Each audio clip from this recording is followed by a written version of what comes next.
many of my younger guys ask me, saying, hey Mario, can you do a short bit about what are the different types of freight forwarding? So in general, there's 3 different types of freight forwarders, in my opinion. There is a freight forwarder that really handles ocean freight. There's a freight forwarder that handles air freight. And then what I call, there's a documentation freight forwarders, that basically handle a bunch of this documentation. So let's talk about each of these segments very quickly. So number 1, the ocean freight forwarder, obviously normally brokers space on ships, handles trucking, importing and exporting, but really their main task is to really find an ocean carrier that can provide freight rates at a really reasonable rate that you can then upmark to our customer, which we refer to as an NVOCC, non-vessel operating common carrier. I always mess that word up.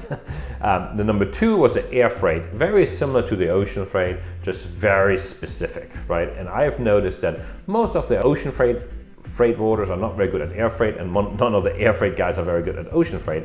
My specialty is ocean freight, so we're actually using an air freight forwarder if we are offering air freight to our clients, because they are a lot better at what they do.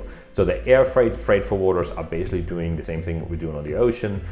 They know all the air carriers, they're really well known when it comes to dangerous goods, and they really know what they're doing. The last aspect of it is the documentation freight forwarder, which I really call our traditional freight forwarder. Back in the day, a freight forwarder rarely negotiated a freight rate. They were really an extension of a documentation or booking team from our customers.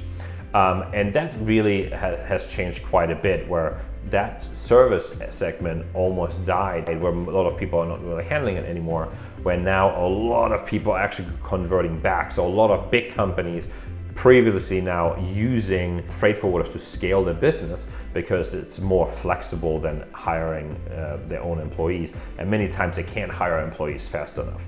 So those are the 3 main segments of freight forwarding. So if you have any questions, just let me know. Thank you.